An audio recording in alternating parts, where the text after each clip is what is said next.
पाकिस्तानी सरहदों की सूरत हाल के ऊपर मैं पिछले कई रोज़ से प्रोग्राम कर रहा हूँ और आज भी इब्तिदा के अंदर मैं वो जुमले दोहराऊँगा और फिर हम अपने उस पोलिटिकल टॉपिक की तरफ जाएंगे कि जो इस वक्त सरहदों की सूरत हाल है उसका तकाजा ये है कि आपस की लड़ाइयाँ छोड़ के पहले पाकिस्तान के दिफा की खातिर सारे इकट्ठे बैठें। और इकट्ठे बैठने में सिर्फ सियासी लोगों की मैं बात नहीं कर रहा, सियासी और अस्करी क़यादत को दोनों को मिल के इकट्ठे बैठना पड़ेगा और फ़ैसला करना पड़ेगा। अफ़गानिस्तान के रास्ते पाकिस्तान को अनसेटल करने की साजिश में इस वक्त इंडिया भी इन्वॉल्व है और इसराइल भी इन्वॉल्व है। और ये नहीं है कि अफ़गानिस्तान पाकिस्तान से तगड़ा है, पाकिस्तान उसको जब चाहे अपनी मर्ज़ी का सबक सिखा सकता है। लेकिन अफ़गानिस्तान की सिचुएशन एक ऐसी सिचुएशन है जिसको आप कभी भी सस्टेनेबल बेसिस के ऊपर पीस की तरफ नहीं ले जा सकते। छोटे छोटे ग्रुप हैं, पहाड़ी इलाके हैं, पूरा ऐसी रगड माउंटेन का इलाका है, उसमें आप कहें कि खुशहाली आ जाएगी, अमन आ जाएगा, एक ग्रुप जो है प्रिवेल करेगा और वहाँ सूरत हाल बेहतर होगी, कभी बेहतर नहीं होगी। हमें अपने बॉर्डर सिक्योर करने पड़ेंगे, अपने इलाकों के अंदर ये जो एक्सट्रीमिस्ट एलिमेंट्स हैं इनको एलिमिनेट करना पड़ेगा और सरहद पार वो जो पाकिस्तानी बॉर्डर एरियाज़ के करीब टीटीपी की पनाहगाहें हैं उनकी कमर एक दफ़ा आपको तोड़नी पड़ेगी और इसके लिए कम्प्रीहेंसिव स्ट्रेटजी चाहिए। घर के अंदर भी इत्तेफाक और इत्तेहाद चाहिए कि हमने क्या करना है। जंग जाके बॉर्डर पे भी लड़नी है तो फ़ौज ताकत से लड़ती है, सिर्फ अंदर आपकी यूनिटी बरकरार रहनी चाहिए। और दूसरा, फॉरेन पॉलिसी के मैदान के अंदर भी सऊदी अरब को, चाइना को, ईरान को, कतर को, जो आपके साथ चल सकते हैं, यूएई हो सकता है इस मसले पे खुल के आपके साथ ना चले, तो जो मुल्क आपके साथ चल सकते हैं, टर्की साथ चलेगा, सऊदी अरब साथ चलेगा, इनको साथ बिठाएं और बैठ के एक तरीक़ाकार के ऊपर इत्तेफाक राय पैदा करें। अफ़गान जो हैं इस वक्त अफ़गानिस्तान के रास्ते इंडिया भी और इसराइल भी दोनों पाकिस्तानी इलाकों के अंदर दरअंदाजी कर रहे हैं और ये बात पूरी दुनिया को मालूम है, ढकी छुपी नहीं है। सिर्फ हमें अपनी स्ट्रेटजी जो है मजबूत ताकतवर स्ट्रेटजी जिसमें अपने एक एक शख्स की जान का जो तहफ़्फ़ुज़ है उसको 100% यकीनी बनाया और ये कसम उठाई जाए कि एक के ऊपर हमला होगा तो उसका बदला लेंगे, लेकिन ये मुसलसल रोकना पड़ेगा इसको। बॉर्डर के अंदर से ये जो स्पिल ओवर है इसका ख़ात्मा करना पड़ेगा, अदरवाइज़ पाकिस्तानी इलाकों में अमन नहीं आएगा।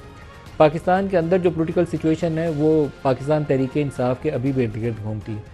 Pakistan Tehreek Insaf versus establishment, Pakistan Tehreek Insaf versus present government, और ये सूरत हाल जितनी जल्दी समझ जाए उतना बेहतर है। लेकिन पीटीआई के अंदर भी क्योटिक एक सीन है। ख्वाजा आसिफ ने एक ट्वीट के अंदर कहा भी कि वो उनकी सारी सियासत, सारा महवर उसका इमरान खान से शुरू होता है, इमरान खान पे ख़त्म होता है, बाकी इशूज़ के ऊपर उनकी तवज्जो नहीं है।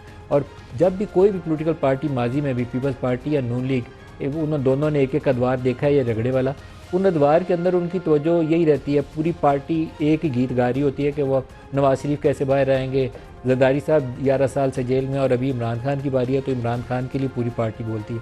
लेकिन पार्टी पूरी अंदर से बट चुकी है और इसका इजहार हमें अलीमा खान के उस स्टेटमेंट से होता है जिसमें गुज़श्ता रोज़ उसने पार्टी के तमाम सीनियर लोगों के नाम लेकर कहा कि आप क्या कर रहे हैं। मैं आपको दोबारा सुनाता हूँ, दिखाइएगा क्या कहा।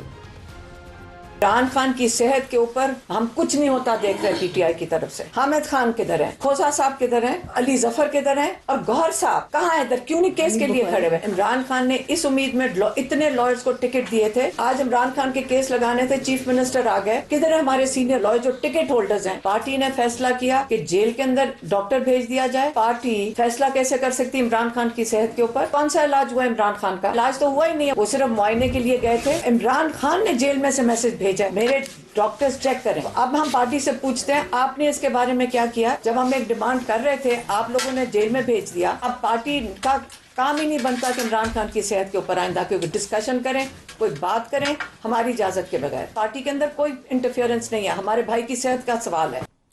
अब पार्टी के अंदर जिन लोगों के इन्होंने नाम लिए हैं उसमें से 3-4 ने आज जवाबात भी दे दिए हैं। गौहर साहब हैं, अली जफर साहब हैं, लतीफ़ खोसा साहब है, सुनिए वो क्या कह रहे हैं।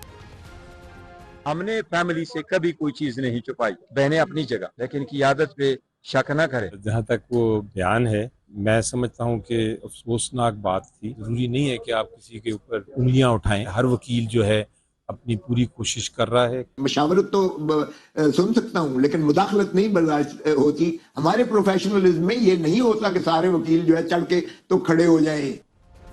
ये तो एक हिस्सा है बयानात का, लेकिन अलीमा बीबी ने बैरिस्टर गौहर का नाम लेकर ये भी पूछा कि कॉन्फ्रेंस कॉल में किसके साथ थे, क्योंकि बैरिस्टर गौहर के साथ पार्टी PMLN की हुकूमत के नुमाइंदे मोहसिन नकवी, सीधा नाम ही ले लेते, मोहसिन नकवी उनके साथ इंटरेक्ट कर रहे थे, या अगर कोई और भी पसे पर्दा शख्सियत है मुझे उसका नाम नहीं है, लेकिन वो पार्टी के साथ क्योंकि इंटरेक्ट कर रहे थे।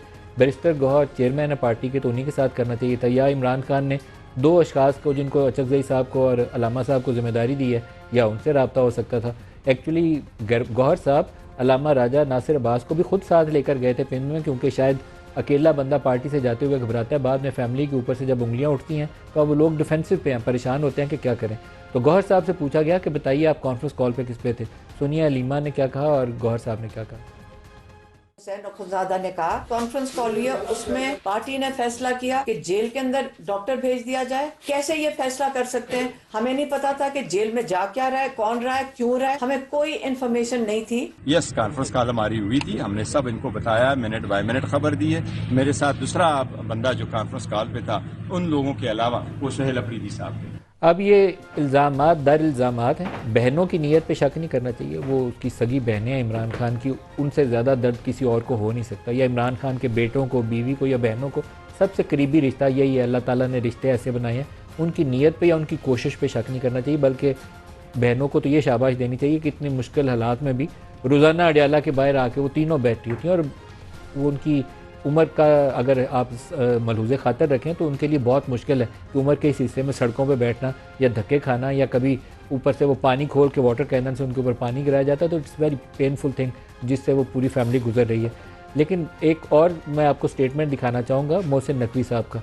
मोहसिन नकवी साहब ने बराह रास्त अलीमा साहिबा का नाम लेकर कहा कि इनकी वजह से ताख़ीर हुई। सुनिए।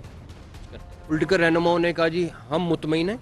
उसके बाद जो अलीमा खान साहिबा हैं उन्होंने अपनी पार्टी के लोगों को कहा कि अगर ये हम मान गए सारा कुछ तो ये इशू डाई डाउन हो जाएगा। पॉलिटिकल लीडर्स हैं वो सारे तकरीबन ऑन बोर्ड होते थे, लेकिन अलीमा खान साहिबा जो है वो उसको वीटो करती थी। अब ये इल्ज़ामात एक दूसरे के ऊपर हैं सबके, पार्टी के अंदर से भी और पार्टी के बाहर से भी। शायद मोहसिन नकवी साहब को या नून लीग की हुकूमत को तो ये सबसे ज़्यादा सूट करेगा कि वो उंगलियां उठाएं कभी रीमा की तरफ, कभी बैरिस्टर गौहर की तरफ, लेकिन पार्टी अंदर से सारी बट चुकी है। और शायद वो मौका आ गया है कि इमरान खान को या पार्टी के अंदर से किसी एक को ये फैसला करना पड़ेगा कि पार्टी को इमरान खान के जेल में होते हुए लीड कौन करेगा। और अगर ये फैसला वो नहीं लेते, ऐसे ही चलता है चूं-चूं का मुरब्बा, तो पार्टी की सियासत को भी नुकसान होगा और इमरान की रिहाई के लिए अगर वो कोई प्रेशर बिल्ड करना चाहते हैं तो उस कॉज को भी नुकसान होगा।